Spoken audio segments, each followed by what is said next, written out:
Este es el primer video correspondiente al tema tirantes de hormigón pretensado. El mismo complementa pero no sustituye la lectura del fascículo de teoría correspondiente. Comenzaremos con una presentación conceptual del tema, que se inicia recordando algunos conceptos básicos de tirantes de hormigón armado convencional, es decir, no pretensados. La figura muestra el diagrama cargas, deformaciones de un tirante no pretensado. Se observa aquí que la carga de servicio se encuentra por encima de la carga de fisuración y en particular de la fisuración sistemática. Por lo tanto, el tirante habrá perdido sensiblemente rigidez si comparamos la pendiente inicial con la pendiente de la zona donde se encuentra la carga de servicio y además presentará una cantidad importante de fisuras que eventualmente habrá que controlar en lo que hace a su ancho. Sabemos que las fisuras podrían tener algún impacto sobre la durabilidad y sobre el aspecto del tirante. Veamos ahora qué tipos de tirantes pretensados podrían presentarse en la práctica. El pretensado, como concepto, introduce en el hormigón de los tirantes un estado de compresión previo a la acción de las cargas exteriores, transformando buena parte de la tracción exterior en descompresiones en el hormigón.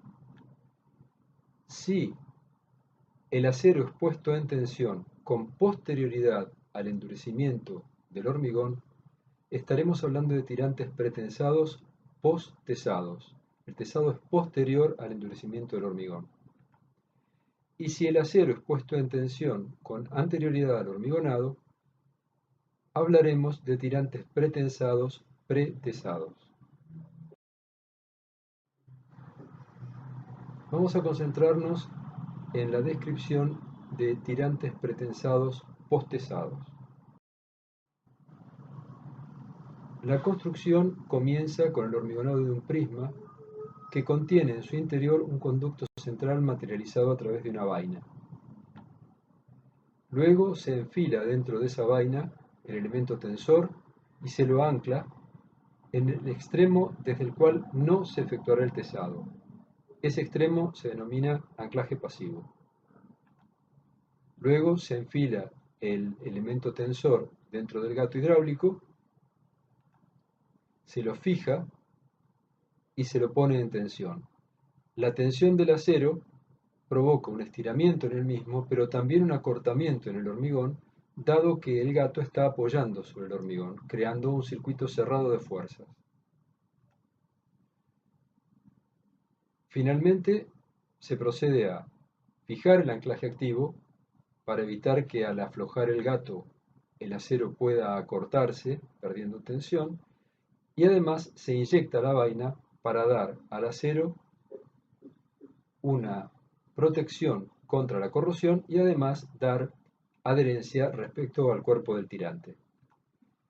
Finalmente, si uno aplica una carga exterior que provoque un estiramiento en el hormigón menor al acortamiento inicial, el hormigón no llegará a traccionarse y sin embargo el tirante estará resistiendo una carga externa de tracción. En definitiva, es posible entonces tener un tirante que bajo cargas de servicio no esté fisurado. Hablemos ahora muy brevemente de tirantes pretensados pretesados.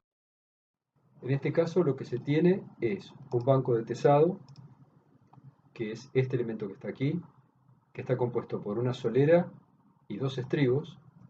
En uno de los extremos se procede a anclar el elemento tensor y desde el otro se procede a traccionarlo y anclarlo.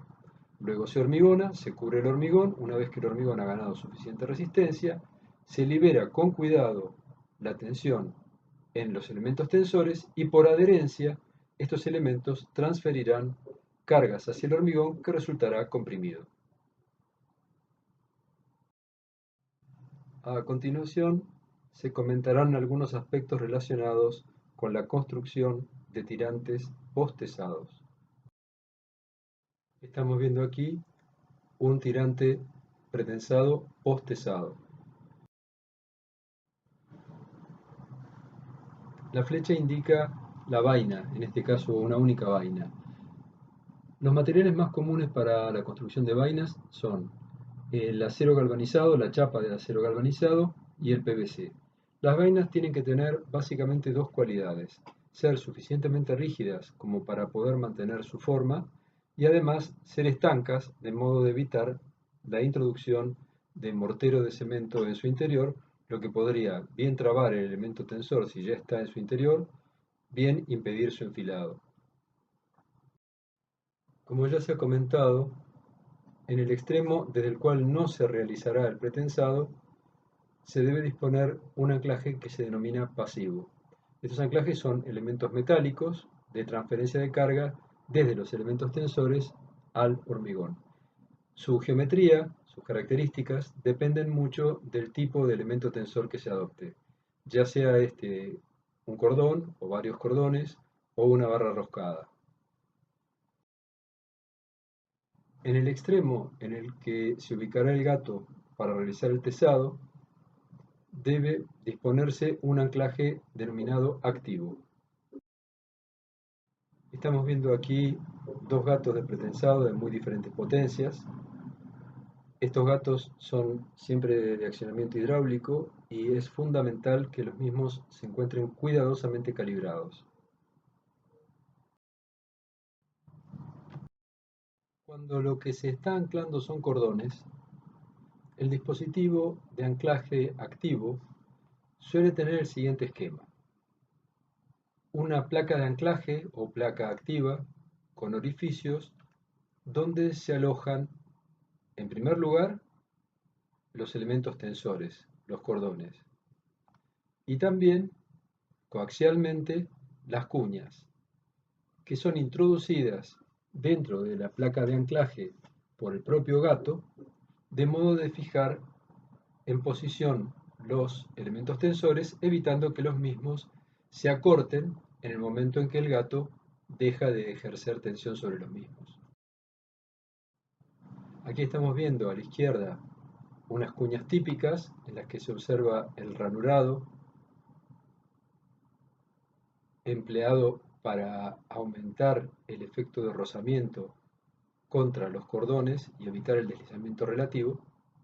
Y aquí se ve a la derecha ya un conjunto de cordones que han sido tesados, han sido anclados y ha sido cortado el exceso de longitud.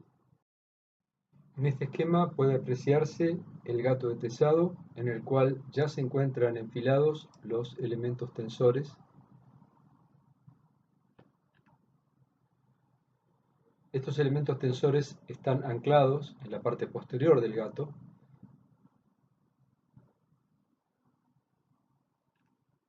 de modo que cuando se inyecta aceite en estas cámaras, el gato se estira, estirando a su vez a los elementos tensores. Luego, como ya se ha comentado, el propio gato clava las cuñas y ya se está en condiciones de removerlo. Un poco más adelante hablaremos sobre las resistencias de los materiales que se emplean en hormigón pretensado. Ahora establezcamos algunos órdenes de magnitud. Los hormigones, a diferencia de los hormigones que se emplean en hormigón armado convencional, arrancan de resistencias del orden de los 30 megapascales para arriba. En lo que hace a los aceros pasivos, es decir, a los aceros no tesados, son los mismos que se utilizan en hormigón armado. En lo que hace a los aceros activos, es decir, a los que conforman los elementos para pretensar, hablemos de órdenes de magnitud de unos 1900 megapascales para las tensiones de rotura y de los 1700 megapascales para las tensiones de fluencia. Si bien también existen aceros comerciales en forma de barras roscadas, el formato más difundido en nuestro medio son los cordones. En particular, los cordones de 7 alambres, alambre central y 6 alambres a su alrededor, arrollados. Los diámetros comerciales son 0,5 de pulgada, media pulgada y 0,6 de pulgada. Como ya se ha dicho, están constituidos por 7 alambres y los alambres tienen ligera diferencia en su diámetro para dar lugar a los cordones de media y de 0,6. A su vez, comercialmente, los aceros se venden bobinados con un diámetro relativamente importante, de modo de no introducir en los cordones deformaciones plásticas. Es decir, que si uno desenrolla las bobinas, el cable va a quedar, o el cordón va a quedar recto. En lo que hace a las vainas, podemos decir que su diámetro depende del número y diámetro de los elementos tensores que aloje, y que no debe producir importantes pérdidas por fricción.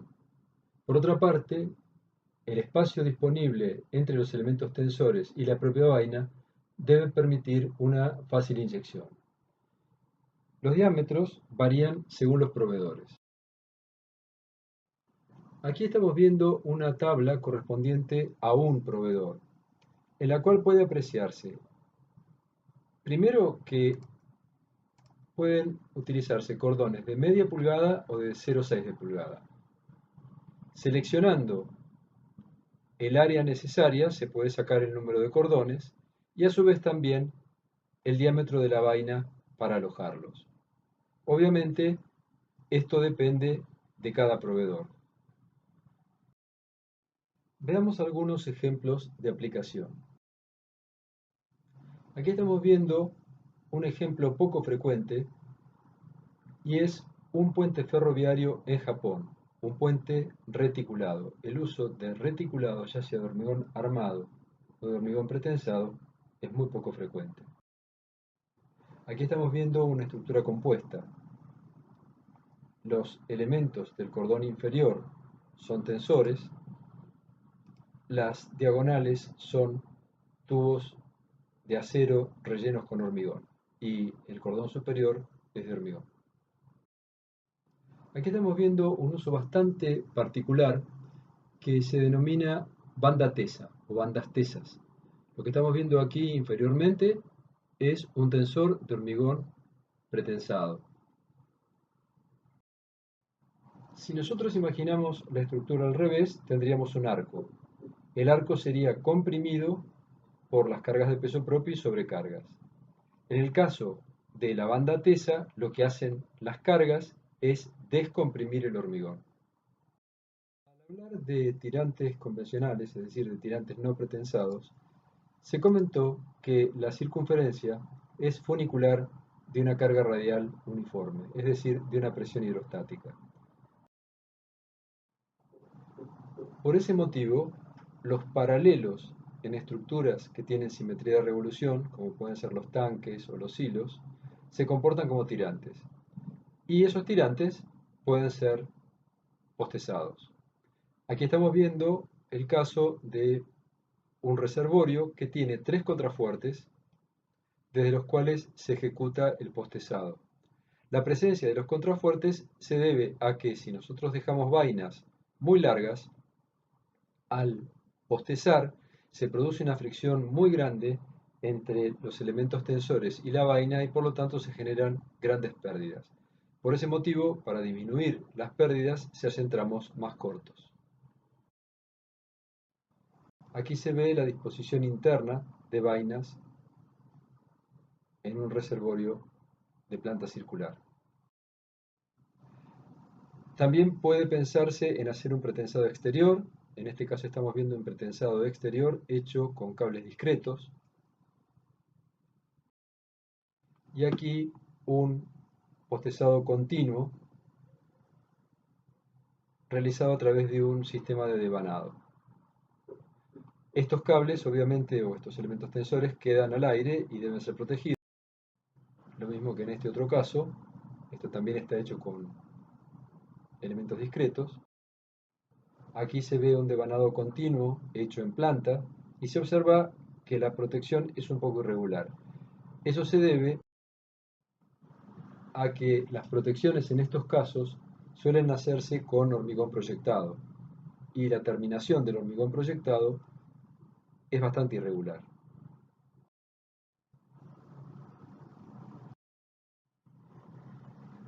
Este es el segundo video correspondiente al tema tirantes de hormigón pretensado. El mismo complementa pero no sustituye a la lectura del fascículo de teoría correspondiente. Hablaremos a continuación del tema pérdidas. La fuerza que el gato aplica a los elementos tensores es superior a la que puede encontrarse dentro del tirante tiempo después de realizada la maniobra de tesado. La diferencia entre estas dos fuerzas se denomina genéricamente como pérdida. Vamos a entrar un poco más en detalle, pero no en gran detalle respecto al tema pérdidas, que se volverá a ver cuando se analice flexión en pretensado. Se denominan pérdidas instantáneas a las que se producen durante el proceso de tesado y anclado de las armaduras activas. Se denominan pérdidas diferidas o reológicas a las que se producen a lo largo del tiempo, por ejemplo, periodos entre 2 y 5 años. También pueden discriminarse las pérdidas de acuerdo al material que las origina. En el caso del acero, estamos hablando del caso de los tensores, se producen fenómenos de fricción entre estos elementos y las vainas.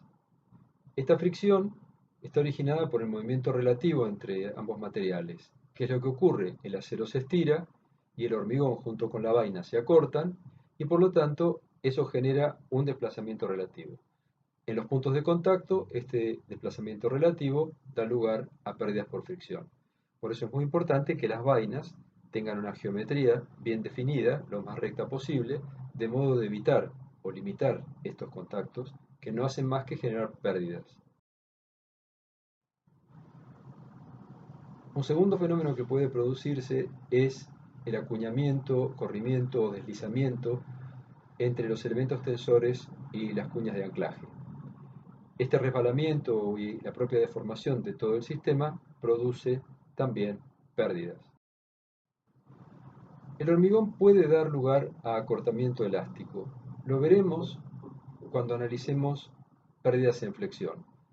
Diremos por el momento, de forma muy simple, que en los tirantes que vamos a analizar, como tienen un solo elemento tensor, el acortamiento elástico no tiene influencia como pérdida. En el acero, y en términos de pérdidas diferidas, hasta ahora hemos hablado de instantáneas, aparece la relajación, que es la pérdida de tensión a deformación constante.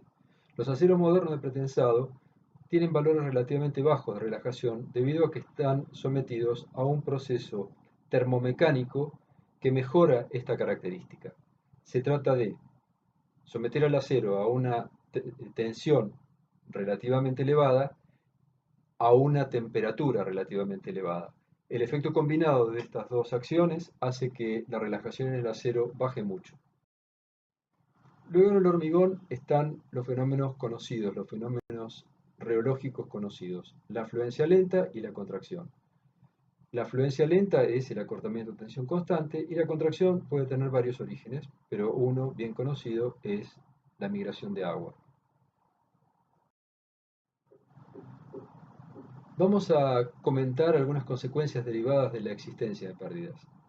Para lograr la fuerza de tesado requerida en una sección dada a tiempo infinito, es decir, luego de todas las pérdidas reológicas, será necesario que el gato aplique una fuerza inicial mayor que dicha fuerza requerida. La fuerza de tesado inicial deberá ser calculada. Ahora, los efectos del curso y de este momento del curso en particular, vamos a suponer a las pérdidas como un valor constante igual al 20% de la fuerza requerida. Es decir, que nosotros, si tenemos una fuerza requerida de 100, pensaremos que en el momento inicial tenemos que aplicar una fuerza de 120. La fuerza de tesado va disminuyendo a lo largo del tiempo debido a, como ya se ha dicho, a los efectos reológicos. Por lo tanto, las compresiones en el hormigón son máximas en el momento del tesado.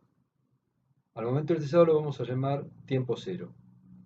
Como en ese momento la fuerza de tesado es máxima, la compresión que recibe el hormigón también es máxima. El CIRSOC 201 habla de etapas de carga, declarando que las tres principales son la etapa de introducción o transferencia del pretensado, nosotros acabamos de decir que la podemos llamar tiempo cero, y sus cargas concomitantes, de las cuales vamos a hablar enseguida. La etapa de carga de servicio, a lo cual hemos denominado tiempo infinito,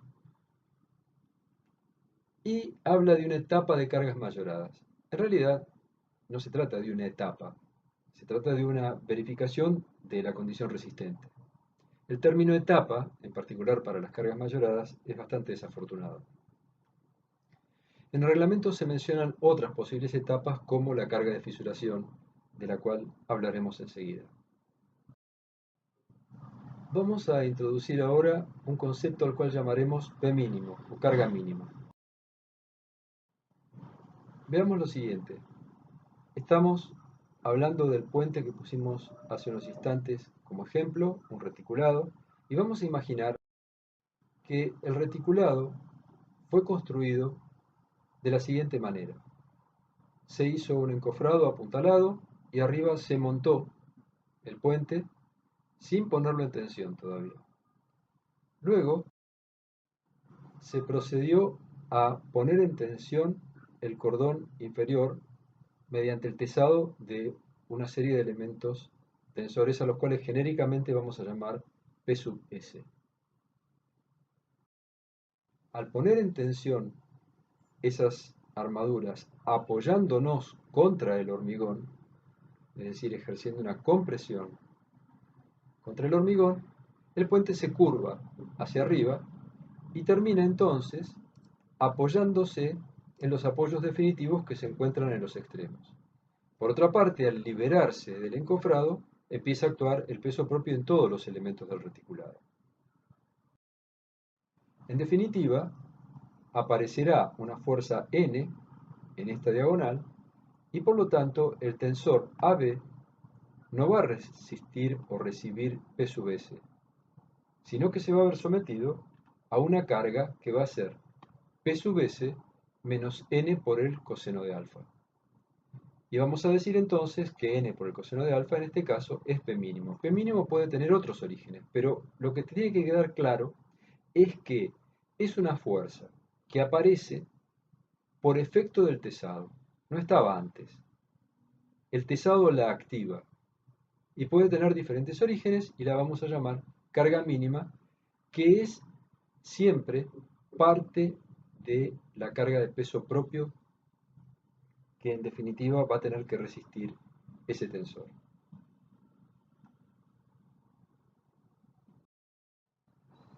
Vamos a comparar comportamientos de dos tirantes. En principio se trata de dos tirantes, uno no pretensado y otro pretensado, que comparten la misma sección de hormigón, las mismas características de materiales, la misma cantidad de acero, solo que en el primero el acero no fue tesado y en el segundo sí. En el segundo, luego del tesado, se inyectará la vaina. Vamos a ver un poco más adelante que no es posible tener este tipo de tirantes en la realidad. ¿Por qué? Porque los aceros de pretensado tienen una resistencia muy alta y, como veremos enseguida, darían lugar a fisuraciones inaceptables en el caso del tirante no pretensado. Pero este es un ensayo virtual que sirve para pensar en el funcionamiento de los tirantes no pretensados en términos de repaso y pretensados como una novedad. ¿Qué es lo que ocurre? En el tirante no pretensado no hay vaina y no hay inyección. Pero una vez que nosotros inyectamos la vaina, en definitiva es como si todo lo que rodeara al acero fuera hormigón. En definitiva, lo que podemos decir es que ambas secciones tienen la misma sección homogeneizada, que es igual al área de hormigón por 1 más nρ. Aquí estamos poniendo ρt simplemente para indicar que se trata de la armadura total que hay dentro del tirante. Nos va a servir enseguida. Insistimos, se trata de un ensayo virtual comparativo, sabiendo que el primer tirante es un tirante que en la práctica no ejecutaríamos. Entonces, antes de inyectar, lo que tenemos en este caso particular, en el cual vamos a hacer dos salvedades. La primera, no hay un P mínimo, y la segunda, no hay armaduras pasivas. Entonces, en este caso tan particular, tendríamos una sección bruta, A sub C, Llamamos sección bruta a la sección que está encerrada por el perímetro exterior. Y sección neta a la sección bruta menos el área de la vaina. Esa sección es la inicial, antes de pretensar. Luego de la inyección, tendremos esta sección final. Esta sección final, en definitiva, tendrá también una sección homogeneizada que, como ya dijimos, vale A sub C por 1 más n rho t. Vamos a partir de una situación en la que ambos tirantes están descargados. Los puntos rojos nos van a ir mostrando el nivel de cargas que tienen los tirantes. Por otra parte, recordemos, los tirantes no tienen armaduras pasivas, no hay P mínimo y además vamos a agregar algo. Han ocurrido todas las pérdidas reológicas. El acero del tirante no pretensado no tiene tensión, tampoco la tiene el hormigón, pero en el tirante pretensado tenemos en el acero actuando una tensión que es igual a la carga del pretensado dividido el área de acero, y en el hormigón es igual a la carga de pretensado dividido la sección neta homogeneizada, es decir, la sección que estaba resistiendo la fuerza de tesado en el momento inicial. El tirante pretensado ha sido inyectado y por lo tanto ambos tirantes tienen la misma sección homogeneizada. El nivel de carga de ambos tirantes es exactamente igual a la carga de fisuración del tirante no pretensado, es decir, es igual a la resistencia a tracción del hormigón por la sección homogeneizada. El acero del tirante no pretensado está recibiendo una tensión que es n veces la del hormigón, n veces FCT, casi no la vemos. Es un problema de escala debido a la gran tensión que tiene el acero de la derecha que ha sido pretensado.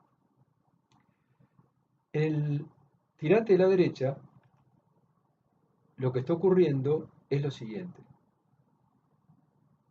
Mientras que el tirante no pretensado ha experimentado una tracción en el hormigón y una tracción en el acero, en el tirante pretensado se ha producido una descompresión en el hormigón, que es igual a la tracción que ha experimentado el tirante no pretensado, y un incremento en la tensión de tracción de las armaduras, que es igual al incremento de tracción que experimentó el acero del tirante sin pretensar.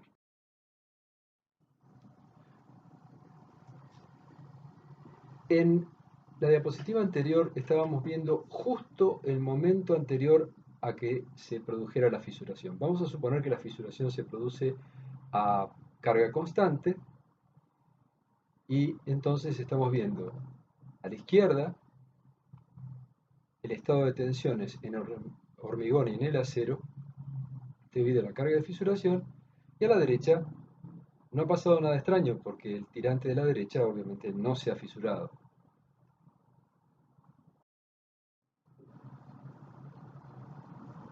Vamos a aumentar sensiblemente la carga ahora, con un objetivo. El objetivo va a ser descomprimir totalmente el hormigón del tirante pretensado.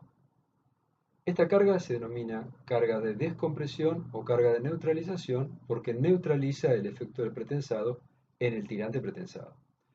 En el tirante no pretensado lo que se produce es un sobreestiramiento de las armaduras, una apertura de las fisuras que ya se han producido, no va a aumentar el número de fisuras y el diagrama de tensiones en el hormigón no va a cambiar.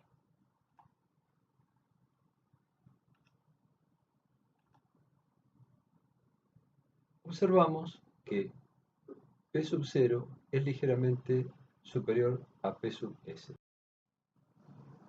Volvemos a aumentar la carga exterior, esta vez hasta alcanzar exactamente la carga de fisuración del tirante pretensado. Todavía no se han producido las fisuras, estamos inmediatamente antes de la producción o la aparición de la primera fisura. El tirante no pretensado sigue sin cambiar su diagrama de tensiones en el hormigón e incrementando las tracciones en el acero.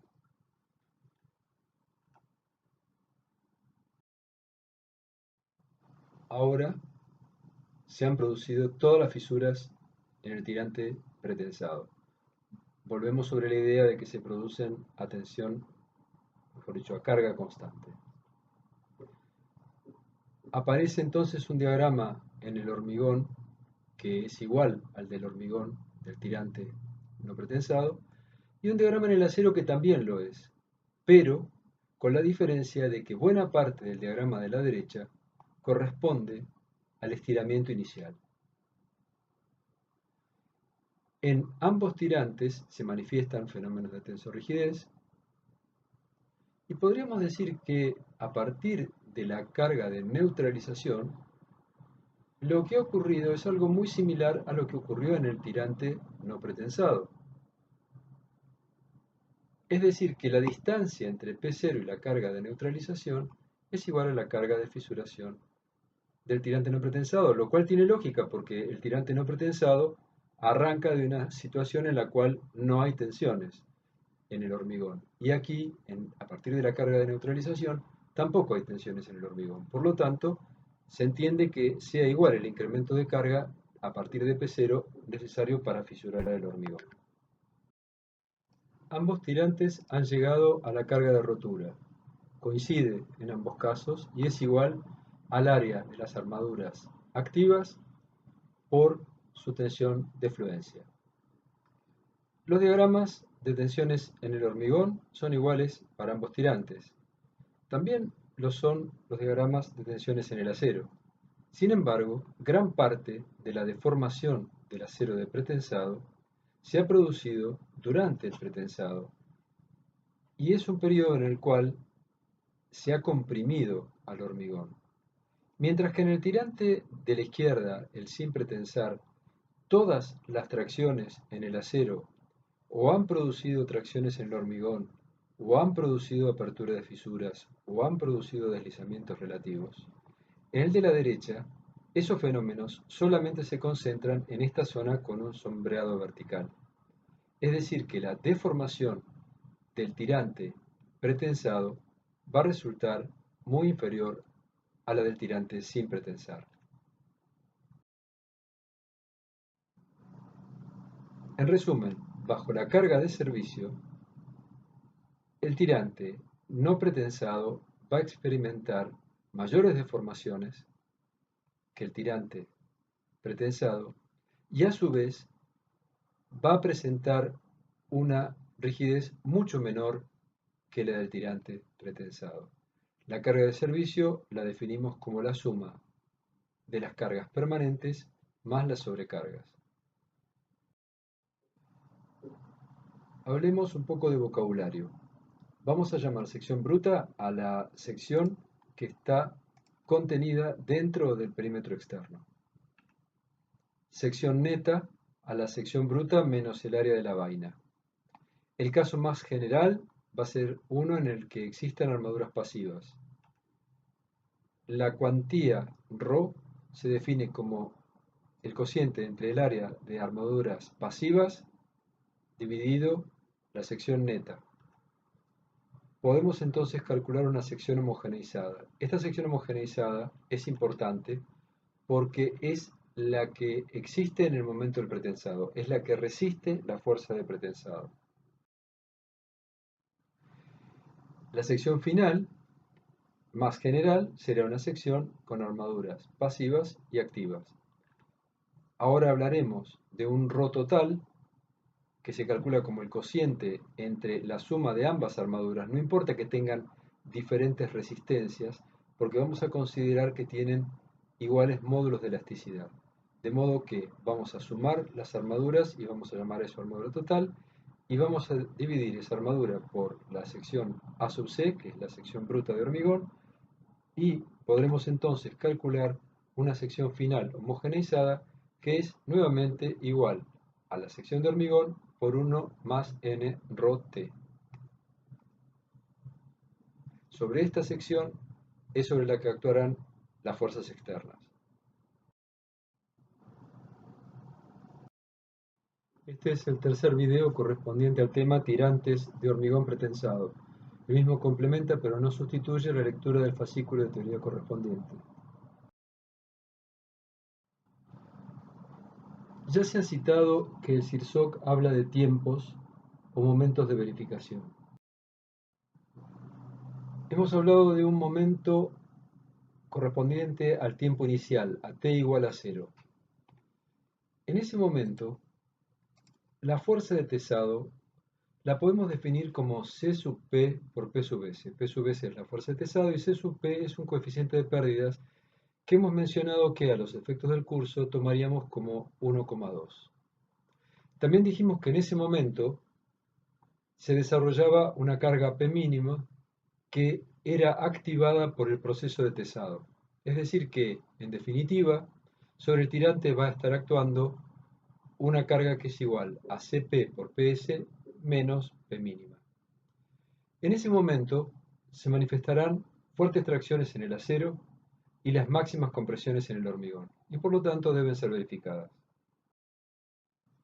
A tiempo infinito, podemos considerar que todas las pérdidas ya se han producido, entonces estará actuando P sub S, y el reglamento nos pide que combinemos P sub S con la carga PD, que es la carga debida a acciones permanentes. Y en ese momento verifiquemos las compresiones en el hormigón. Y a su vez, que bajo la carga de servicio, que podemos llegar a mayorar con un coeficiente mayor o igual que 1, y recordando que la carga de servicio es PD más PL, vamos a verificar tensiones en el hormigón, pero ya no tensiones de compresión máximas, sino tensiones de compresión mínimas. Vamos a pedir que cuando actúen todas las cargas y eventualmente algo mayoradas, el tirante o esté ligeramente comprimido o llegue a tensión nula en el hormigón. Siempre cuando hablamos de tensiones, estamos hablando de tensiones en el hormigón cuando estamos en tiempo infinito. En tiempo infinito no se verifican tensiones en el acero. Hablemos ahora de secciones resistentes. Identifiquemos claramente las secciones resistentes. En el momento del tesado, la sección resistente es la sección neta, es decir, la que presenta el orificio de la vaina. Estamos viendo a su vez que puede presentar armaduras pasivas y por lo tanto la sección homogeneizada pone de manifiesto la existencia de este tipo de armaduras. Si ahora hablamos de tiempo infinito, la vaina ya se encuentra inyectada y por lo tanto la sección homogeneizada corresponde a la sección final real homogeneizada. Vamos a hablar ahora de una carga singular. Ya la mencionamos brevemente al comparar el comportamiento de un tirante pretensado y otro sin pretensar, que es la carga P sub 0. La carga P sub 0 se denomina carga de descompresión o de neutralización. De descompresión porque descomprime al hormigón, es decir, lo deja directamente en tensión nula. Y de neutralización porque neutraliza los efectos del pretensado sobre el hormigón. Entonces, se tendrá que la tensión en el hormigón es cero. Esa tensión está compuesta por una parte que es el efecto del pretensado menos la carga mínima actuando sobre la sección neta homogeneizada. Y una segunda parte que es P sub 0 menos P mínimo, simplemente porque P mínimo estaba actuando al principio, también, de modo que este signo menos transforma a menos P mínimo en más P mínimo y termina cancelándose su presencia. Y lo que esto nos dice es que cuando actúa P0 menos P mínimo, sobre la sección homogeneizada tendremos otra parte de la tensión componente. Pero esas dos partes tienen que cancelarse. De modo que P sub 0 puede despejarse de esta manera. Si no hay P mínimo, si se cancela P mínimo, es directamente P sub S por el área homogeneizada dividido el área neta homogeneizada. Fíjense que se nota claramente que siempre ocurre, pero cancelando P mínimo es más fácil de ver, P sub 0 es ligeramente superior a P sub S porque A sub C, H, es decir, la sección homogeneizada, es ligeramente más grande que la sección neta homogeneizada. Lo estamos viendo también en los gráficos, ¿no es cierto? Entonces, lo que vemos en el gráfico, que P sub 0 es un poco mayor que P sub S, está avalado también, casi podríamos decir intuitivamente, por la expresión. Hay otra carga muy significativa que es la carga de fisuración del tirante. Ya vimos que la carga de fisuración del tirante se obtenía como P sub 0 más la carga que hubiera fisurado a un tirante no pretensado de las mismas características. Entonces, llegamos a la tensión de tracción, estamos poniendo la tracción como negativa aquí, y vale la misma cuestión. Tenemos el efecto del pretensado inicial sobre la sección neta homogeneizada y ahora la acción de la carga de fisuración sobre la sección total homogeneizada. En definitiva, cuando uno opera, llega a la conclusión de que P0 más F'Ct por A sub CH, es decir, la carga de fisuración del tirante no pretensado, dan lugar a la carga de fisuración del tirante pretensado. Finalmente aparece la carga nominal, que es en definitiva la resistencia. Experimentalmente se comprueba que todas las armaduras que presenta el tirante estarán en fluencia y en definitiva la expresión será exactamente igual a la que se vio el tirante no pretensado, solamente que aparece ahora el producto del área de la sección activa por la tensión de influencia de la armadura activa. La condición resistente que impone el reglamento presenta siempre el mismo formato. Tenemos acciones mayoradas menor o igual que resistencias nominales minoradas. Por tratarse de una rotura dúctil, phi vale 0,90. Entonces se tendrá P sub U menor o igual que 0,90 de la resistencia nominal. La resistencia nominal tiene la expresión que ya habíamos visto. Y para los casos más frecuentes, P sub U resultará el máximo entre 1.4 veces P sub D o 1.2 P sub D más 1.6 P sub L. La condición de ductilidad es un poco más compleja que la que se vio en tirantes no pretensados. Si bien la expresión es la misma, es decir, vamos a pretender que 1.2 veces la carga de fisuración sea menor o igual que φPn, es decir, esta carga multiplicada por 1.2 sea menor que esta carga, es un poco más complejo de calcular, porque antes la carga de fisuración era solamente este producto, en los tirantes no pretensados, y ahora debemos adicionar la carga de neutralización. Eso hace que no podamos llegar a una expresión simple de una cuantía mínima. Simplemente, o no tan simplemente a veces, en los ejemplos o en los cálculos reales, tendremos que verificar la condición completa, es decir, la expresión que estamos viendo aquí. Existen condiciones tensionales a verificar en los materiales, lo vimos hace algunos instantes. Depende del momento, de cero o de infinito, y depende del material. Vamos a ver primero qué ocurre sobre el material hormigón y vamos a estudiar las compresiones máximas sobre el hormigón. Esta es una versión un poco simplificada de un gráfico que se vio al estudiar materiales. Se vio que una probeta ensayada en forma instantánea manifiesta este comportamiento en términos de resistencia y de deformaciones. Sin embargo, si esa probeta era cargada y esa carga que no llegaba a la carga de rotura era mantenida, podían presentarse dos situaciones, que se alcanzara a lo largo del tiempo el límite de rotura o que se alcanzara el límite de fluencia. Aquí estamos viendo entonces un ensayo instantáneo. Si se está por encima de la tensión crítica,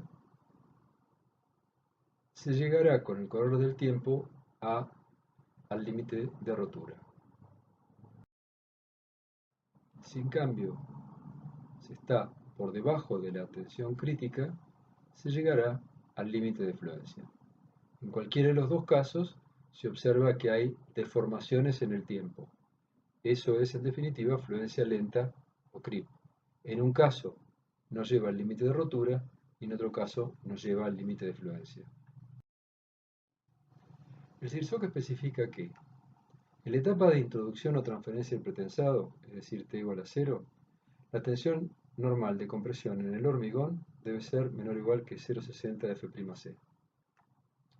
Luego de producidas todas las pérdidas, es decir, a tiempo infinito, la tensión normal de compresión debido al pretensado más las cargas de larga duración, vamos a ver esto enseguida, debe ser menor o igual que 0,45 de F'C. Ubiquémonos en el diagrama anterior. 0,45 F'C produce una deformación inicial que está indicada por la flecha verde y una deformación diferida que está representada por las flechas rayadas en verde. Más o menos, la deformación diferida para este nivel de carga y este hormigón en particular es 3 veces la inicial. Sin embargo, si hacemos el mismo análisis para 0,60 de F'C, aparece la flecha de la deformación inicial, pero la deformación diferida es ahora aproximadamente 4 veces la deformación inicial, mostrando que el problema no es lineal, el problema del creep no es lineal. Entonces, la conclusión importante que sacamos es que las compresiones en el hormigón se limitan, pero no se limitan para que no alcance la tensión crítica, no se limitan para evitar una rotura, sino se limitan para controlar los fenómenos de creep. Hablemos ahora de compresiones mínimas en el hormigón. Existen básicamente dos criterios o dos líneas de pensamiento respecto a qué hacer con las tensiones en el hormigón bajo cargas de servicio. Un criterio que se ha utilizado durante muchísimos años es hablar de pretensado total. ¿Qué significa pretensado total? Que cuando actúe la carga de servicio, las tensiones en el hormigón deben ser nulas, es decir, no debe haber tracciones. Hay criterios más recientes que permiten algún nivel de tracciones. Nosotros en este curso nos vamos a remitir a pretensado total, es decir, tensiones nulas. Entonces, ¿cómo se calculan? Se calculan con expresiones similares a las que vimos recién, es decir,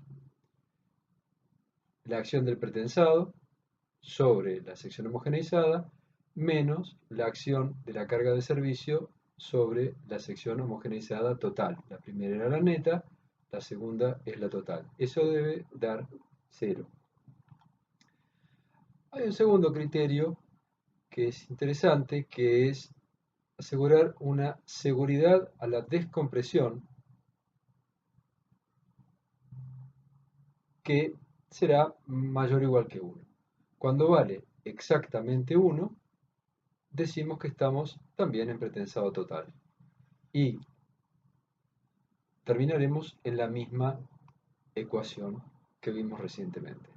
De modo que en pretensado total ambos criterios coinciden, en el otro no, porque en limitando tensiones puede ser que estemos pidiendo una tensión de compresión remanente y en el otro caso estaremos pidiendo en definitiva una distancia entre la carga de servicio y la carga de descompresión. Hemos hablado hasta ahora de condiciones tensionales en el hormigón. Hablemos ahora de condiciones tensionales en el acero. El CIRSOC 20105 da todas estas limitaciones para la tensión en el acero para diferentes momentos. Por ejemplo, acción directa de la fuerza aplicada por el gato, inmediatamente después de la transferencia del pretensado, etc. Nosotros vamos a utilizar en el curso las primeras, las que corresponden al punto A. Ahora bien, podemos escribir esas condiciones de esta manera, que la tensión admisible en el acero en el momento del tesado será el mínimo entre 0,94 de la tensión de fluencia y 0,80 de la tensión de rotura. Este es un diagrama típico de un acero de pretensado. Notamos claramente que no hay un escalón de fluencia y por lo tanto la tensión de fluencia es un valor convencional.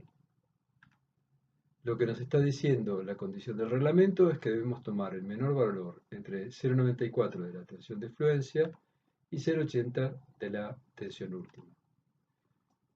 En el curso vamos a trabajar con los siguientes valores: 1860 de tensión de rotura, 1680 de tensión de fluencia. Por lo tanto, cuando hacemos las cuentas, llegamos a que la tensión admisible para el acero activo en el momento del tesado será 1488 megapascales. Entonces, tendremos que en el acero, por ejemplo, estamos viendo el caso del puente, en el momento del tesado aplicaremos una fuerza C sub P, que es el coeficiente de pérdidas que para el curso estamos tomando 1,20, por la tensión necesaria de tesado a tiempo infinito. Esa es la fuerza que se está actuando, la dividimos por el área de las armaduras activas y eso tiene que ser menor que la tensión admisible durante el tesado.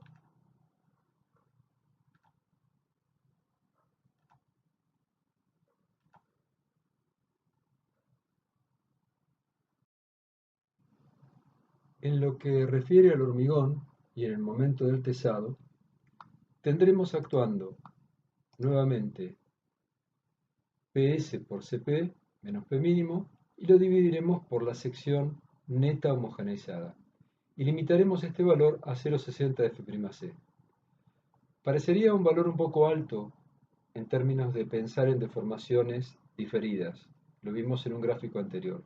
Sin embargo, este valor de 0,60 de F'C, o mejor dicho, este valor de sigma C0, no permanece en el tiempo porque pasan cosas. La primera es que se completa el peso propio de la estructura y es una atracción, y esa atracción baja las compresiones. La segunda es que se producen rápidamente algunos efectos reológicos y eso hace que la pieza se acorte y al acortarse baje la tensión en el hormigón. Y esa baja de tensión, sumada a la otra baja de tensión, hacen que no sea muy significativo el acortamiento diferido que produce una tensión relativamente alta de tesado. Si bajo cargas permanentes tendremos otra limitación, pero no para las cargas instantáneas. Para las cargas instantáneas aceptaremos un límite relativamente alto.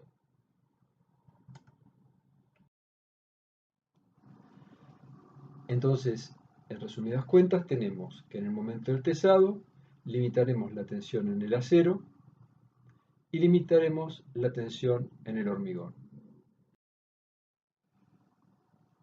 Ocurridas todas las pérdidas reológicas y bajo cargas permanentes, es decir, P sub D, el reglamento establece un nuevo límite, que es más bajo. Recordemos, el anterior era 0,60, este es 0,45 F'C.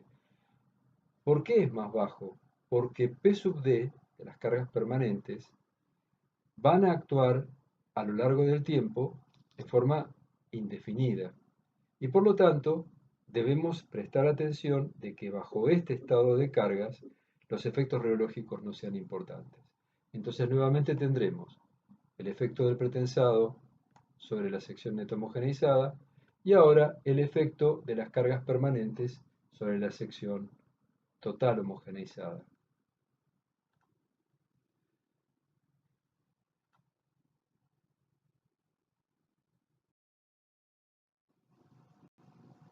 Lo siguiente que vamos a verificar es que no haya tracciones bajo SD veces la carga de servicio a tiempo infinito. La carga de servicio es la suma de las cargas permanentes más las accidentales o sobrecargas, y esta es la ecuación en la cual vemos el efecto del pretensado sobre la sección neta homogeneizada y el efecto de las cargas de servicio eventualmente mayoradas por esta seguridad a la descompresión. Usualmente vamos a ver que 1 es un número muy utilizado para ese. Eso tiene que dar mayor o igual que 0, es decir, tiene que dar o una pequeña compresión o a lo sumo tensiones nulas. Estamos hablando entonces de pretensado total. En resumen, en el momento del tesado verificamos tracciones en el acero, compresiones en el hormigón. A tiempo infinito y cargas permanentes, no verificamos nada en el acero y verificamos que el hormigón tenga una compresión menor o igual a 0,45 F'C. Y a tiempo infinito y S de veces la carga de servicio, para el acero no verificamos nada y para el hormigón verificamos que no haya tracciones.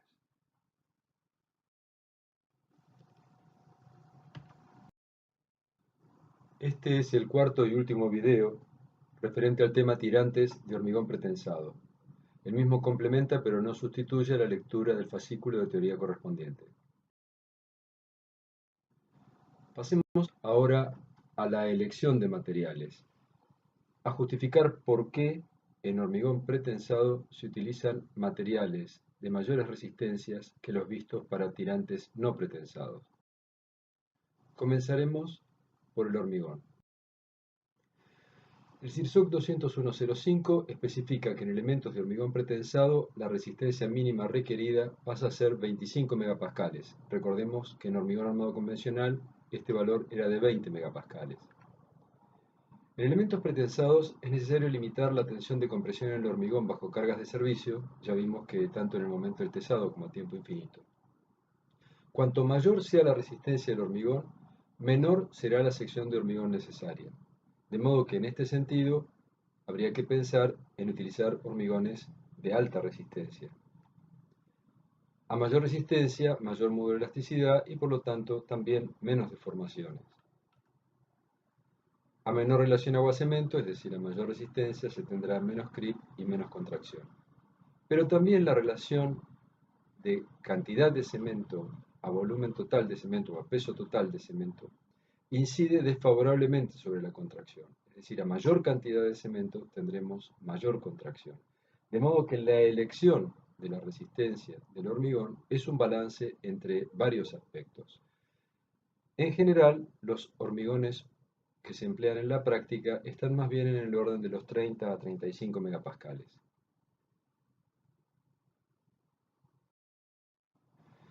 En lo que hace al acero, hablemos en particular del acero activo. Pensemos en por qué fracasaron las primeras experiencias con hormigón pretensado.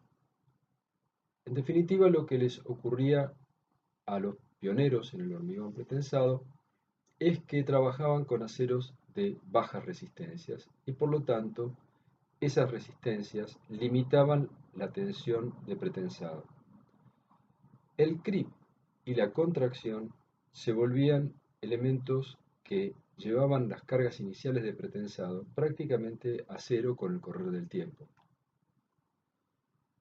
Para poder razonar con algún número a la vista, supongamos mal, porque es incorrecto pensar que el único efecto rheológico es la contracción, pensemos que efectivamente sí lo es, y aceptemos que esa contracción sea, por ejemplo, del orden de 0,002. Un acero contenido en un tirante experimentaría en este caso, en el caso de que se manifestara toda esta contracción, una pérdida que sería igual al acortamiento por el módulo de elasticidad del acero, es decir, unos 40 megapascales. Recordemos, se trata de un razonamiento muy burdo, muy grosero. Los aceros que se empleaban en esa época tenían resistencias que rondaban los 120 megapascales. Es decir, que si no los estiraban hasta el límite de fluencia, o aún estirándolos hasta el límite de fluencia, la pérdida hubiera sido del 30%, sin considerar el creep. Y obviamente no se los estiraba hasta el límite de fluencia. Por lo tanto, lo que se tenía era un pretensado muy modesto, cuyos efectos se desvanecían con el correr de los meses. Freycinet se dio cuenta del problema. En algún momento, al estudiar materiales y al recordar el fenómeno de creep, se habló de los problemas que había tenido Freycinet en el puente Arco de Leverdre, que lo habían hecho reflexionar sobre la existencia del creep y luego él había realizado estudios para cuantificarlo. Todo eso lleva a Freycinet, la comprensión del problema de las pérdidas, lo lleva al uso de aceros de muy alta resistencia. Y es por eso que los primeros usos exitosos del pretensado se deben a él, y por eso también se lo considera como el padre del hormigón pretensado.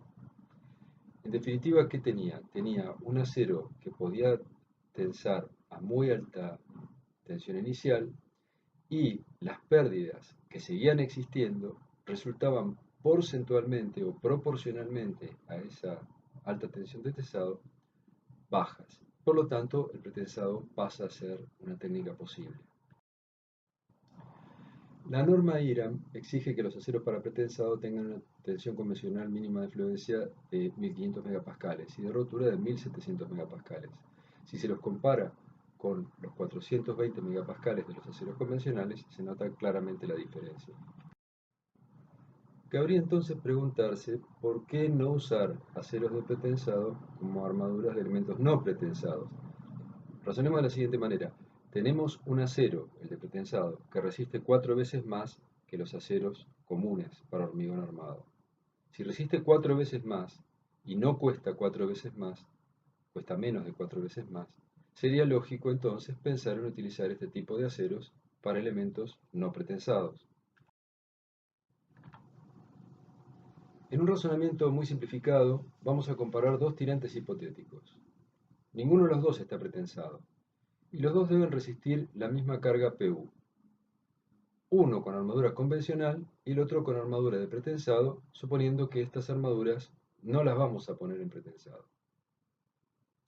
Y vamos a suponer que la cantidad de armadura la obtenemos de la condición resistente. Entonces, para acero convencional, la cantidad de armadura será PU dividido 0,9 FI. Para el acero de pretensado será PU dividido 0,9 FIP. La relación de armaduras, como la relación de tensiones, es 4, también va a ser 4, es decir, la armadura convencional va a ser 4 veces más grande que la de pretensado. Recordemos la expresión para el ancho de fisura, para el cálculo del ancho de fisuras, 4 veces epsilon s por t sub e. Supongamos que t sub e es más o menos lo mismo para no introducir tantas variables.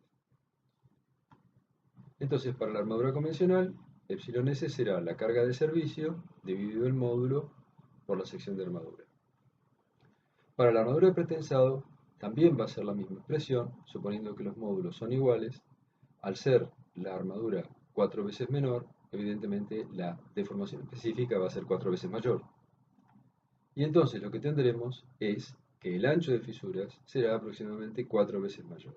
Y entonces tendremos problemas de fisuración. Básicamente entonces no vamos a utilizar aceros de pretensado en elementos no pretensados por problemas de fisuración. Podríamos invertir la pregunta y decir por qué los aceros de pretensado sí pueden utilizarse en elementos pretensados. Bien, básicamente hay dos cuestiones. La primera es que el pretensado nos permite a nosotros proyectar elementos que bajo cargas de servicio no van a estar fisurados. De modo que el problema de fisuración en principio dejaría de existir. Y a su vez, recordemos que gran parte del estiramiento de los aceros de pretensado se produce sin producir a su vez estiramientos en el hormigón, porque el estiramiento del acero de pretensado se produce o bien comprimiendo el hormigón, en el caso de los postesados, o directamente antes del hormigonado, en el caso de los pretesados. Entonces, básicamente, esos dos motivos, básicamente el primero, es decir, que nosotros proyectamos para que no haya fisuras bajo cargas de servicio, hacen que los aceros de pretensado puedan utilizarse en elementos pretensados. Recordemos por un momento para qué se usan las armaduras pasivas en elementos pretensados. Antes del tesado, se las utiliza porque proveen resistencia frente a un eventual manipuleo. Es decir, si el elemento fuera prefabricado, por ejemplo, y lo tuviéramos que manipular, necesitamos una cierta resistencia flexional para acomodar ese tipo de manipulación. Y por otra parte, las barras longitudinales ubicadas en las esquinas y los estribos permiten conformar una jaula de la cual vamos a tener que tomar a la vaina para mantenerla en posición. Entonces, Para el armado general del conjunto necesitamos armaduras longitudinales pasivas. Por otra parte, ya con el tirante en servicio, las armaduras pasivas nos ayudarán en la resistencia a proveer para la verificación de ductilidad y también lo harán, es decir, harán su aporte para contribuir a la resistencia del tirante en la condición resistente, en la condición de rotura. Vamos a hablar muy brevemente de recubrimientos y separaciones.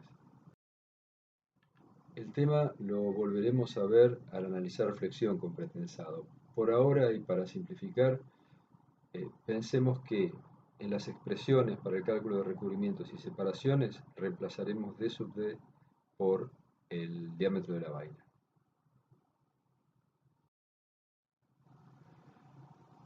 Si bien el tema va a ser retomado en los ejemplos desarrollados, vamos a hacer ahora una visión muy rápida sobre cómo podría encararse el proyecto de un tirante pretensado. Existen, por supuesto, varios caminos. Aquí se explorará solamente uno. En general, los problemas más frecuentes que pueden aparecer en la práctica caen dentro de dos categorías, el proyecto y la verificación. Todas estas ecuaciones que aparecen aquí deben ser satisfechas. Tendremos la condición resistente, bajo cargas mayoradas, la condición de ductilidad, que no depende de las cargas exteriores, y luego una verificación de tensiones en servicio. Y esas tensiones se realizarán tanto para el acero como para el hormigón y durante el tesado y a tiempo infinito. Es decir, la cantidad de condiciones a satisfacer son muchas. Supongamos que los datos del problema son las cargas exteriores, PD y PL, la carga mínima y un cierto coeficiente que nos da la seguridad deseada de la descompresión. Tendremos que adoptar materiales, ya hemos dicho que a los hormigones los adoptaremos entre 30 y 35 megapascales, los aceros pasivos en 420 y a los efectos de la práctica del curso el acero activo será el que tiene FPU 1860 megapascales y FPI 1680. Y con respecto a las pérdidas, las supondremos representadas a través de un único coeficiente que llamaremos coeficiente de pérdidas y que adoptaremos igual a 1,2. Encararemos por hacer una estimación, una valoración aproximada de P sub S.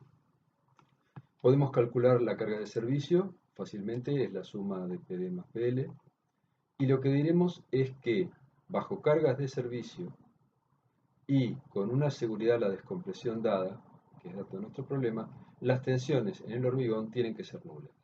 Ya hemos visto que esa expresión representa el efecto del pretensado a tiempo infinito sobre la sección homogeneizada neta y el segundo término, el segundo sumando, en realidad representa las tensiones que provocan las cargas de servicio por el coeficiente de mayoración sobre la sección total homogeneizada. En definitiva, si despejamos de la ecuación anterior P sub S, nos quedan dos incógnitas, que son las áreas homogeneizadas neta y total. Como no las tenemos porque son parte de las incógnitas del problema, lo que hacemos es adoptar inicialmente un cociente entre ambas. Por ejemplo, 1,15. Y ahora sí podemos despejar un primer valor aproximado de la carga de pretensado. Con la carga de pretensado y sabiendo cuál es la tensión admisible durante el momento del tesado para el acero, podemos despejar el área de pretensado. Recordemos que en el momento del tesado no se aplica la carga de tesado, sino la carga de tesado mayorada por el coeficiente de pérdida. Establecido este primer valor aproximado para el área de pretensado, vamos a la tabla del proveedor que hayamos adoptado con el diámetro de cordón que hayamos elegido, buscamos el área que hemos calculado, sacamos la cantidad de cordones necesaria y el diámetro de vaina necesario para alojar dichos cordones. Entonces, ahora sabemos que tenemos una primera estimación del área de acero de pretensado. Pero también sabemos que tenemos que verificar la condición de rotura y en la condición de rotura aparecen ambos aceros, de modo que podemos despejar el acero pasivo. El acero pasivo resulta calculable a través de esta expresión y aquí puede ocurrir que el acero pasivo dé negativo o muy pequeño. En ese caso pensaremos en más de una cosa a la vez. La primera es que vamos a poner como mínimo una barra por arista, es decir, 4 barras, y que vamos a emplear un diámetro mínimo de 8 milímetros. No hay un criterio de cuantía mínima geométrica para estas armaduras. De modo que podemos pensar en tomar una proporción de ASP entre el 60 y el 70% cuando P mínimo no es nulo y aproximarse al 90% cuando P mínimo es nulo o muy pequeño. Esto, que es solo una orientación, se debe a que usualmente se necesitará armadura pasiva para la verificación de ductilidad.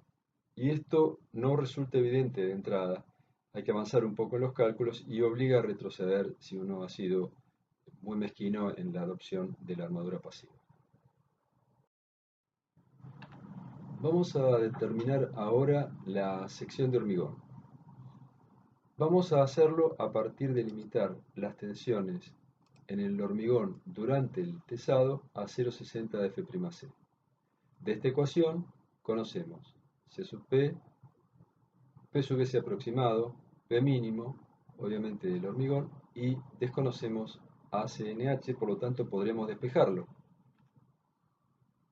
Para simplificar las cuentas, vamos a suponer en una primera aproximación que no vamos a considerar a la armadura pasiva.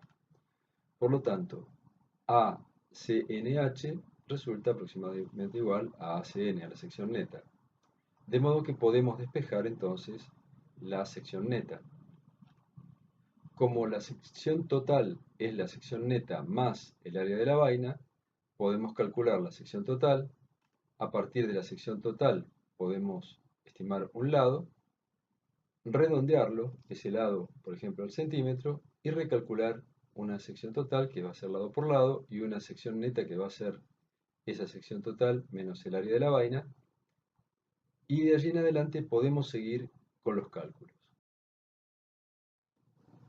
Para seguir con los cálculos vamos a hacer una serie de cuentas intermedias, como la determinación de la tensión de rotura por tracción del hormigón, el módulo de elasticidad del hormigón, el del acero es dato, el coeficiente n, que es la relación de módulos, lo calculamos, la cuantía de armadura pasiva referida a la sección neta, la sección neta homogeneizada, la cuantía total, que es la suma de las armaduras pasiva y activa dividido el área bruta de hormigón, y la sección homogeneizada total. Todas estas cuentas nos van a servir para acelerar los cálculos que siguen.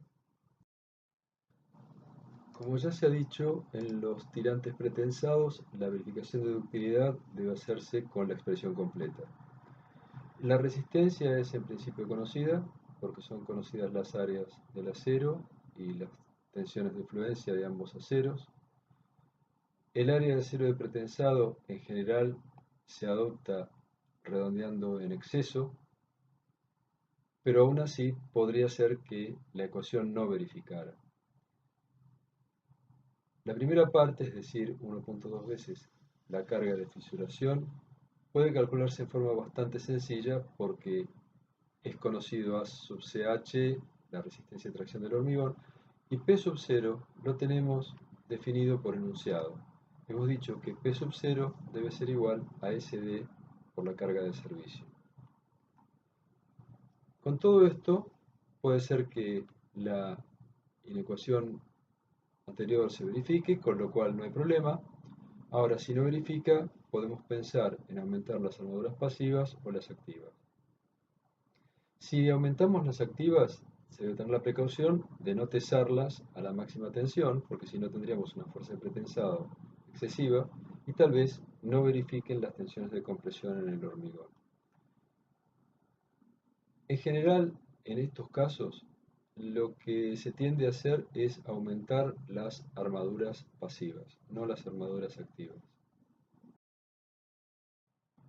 En este momento ya son conocidas las áreas de hormigón en el momento del tesado y luego de la inyección, y por lo tanto puede recalcularse un valor para P sub S y una armadura necesaria de pretensado. Se puede volver a entrar en la tabla, ver si hay que hacer alguna corrección o no hay que hacer alguna corrección. Normalmente no es necesario hacerlas, pero si fuera el caso se puede volver a recorrer el diagrama anterior con un nuevo valor de P sub S y de A sub SP. Esta es la situación que estaría mostrando esta parte del diagrama.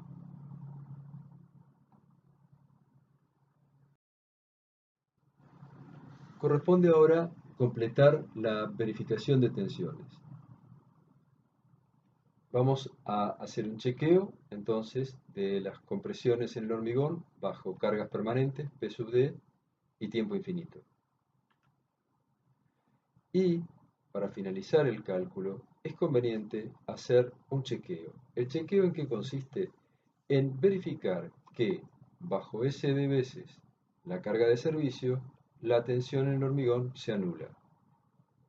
Obviamente, si los cálculos están bien hechos, va a dar 0. Y si no, nos permitirá a nosotros identificar que hemos cometido un error en algún punto de nuestros cálculos. El otro tipo de problemas que pueden presentarse son los de verificación. Nuevamente pueden darse infinidad de posibilidades. Vamos a recorrer una de ellas. Vamos a suponer que los datos disponibles son materiales, geometría, carga de tesado, cargas permanentes, carga mínima, coeficiente de pérdidas, seguridad a la descompresión, y que eventualmente puede ser dato o no la sobrecarga. Podemos entonces calcular la resistencia nominal, podemos calcular cuantías y áreas homogeneizadas con las expresiones conocidas para el momento del tesado o con la sección ya inyectada. Podemos entonces calcular seguidamente la carga de descompresión, la carga de neutralización P0. Podemos calcular la carga de fisuración. Es de hacer notar que aquí P0 se calculó con la expresión completa, tal como mencionamos anteriormente. Es decir, solo en algunos casos puede calcularse como el producto de la carga de servicio por SD. Y cabe aquí entonces la verificación de ductilidad. La verificación de ductilidad se hace con la expresión conocida y puede ser que verifique o que no verifique. En la práctica del curso, si no verifica, diremos que el tirante no anda, si es un tirante ya construido, y daremos por terminado nuestro cálculo. En la realidad, esto daría lugar a una evaluación más detallada del problema. También haremos una verificación de la condición resistente. Si no verifica, también deberíamos hacer una evaluación detallada. En el caso de un ejercicio, por ejemplo, que hagamos en el curso, no vamos a entrar en la evaluación detallada y diremos no verifica rotura, bueno, el tirante será rechazado. Pasemos ahora a las verificaciones tensionales. Las verificaciones serán la seguridad de la descompresión, si es conocido P sub L. Recordemos que podía serlo o no. Ahora estamos recorriendo el caso en que sí lo es conocido P sub L. Las tensiones en el acero durante el tesado, las compresiones en el hormigón durante el tesado y las compresiones en el hormigón bajo cargas permanentes y tiempo infinito. Si estas condiciones verifican, habremos llegado al final de nuestra verificación. Y si no verifican, a los efectos de un trabajo práctico diremos que el tirante será rechazado. En un caso real tendremos que hacer una evaluación detallada. Recorramos ahora el camino que deberíamos seguir si no fuera conocida P sub L, es decir, si no fuera conocida la sobrecarga. Comenzamos por calcular P sub L por rotura. Primero verificamos que la condición de rotura referente a las cargas permanentes sea satisfactoria. Luego de la segunda condición, podemos despejar P sub L. Este es un primer valor de P sub L.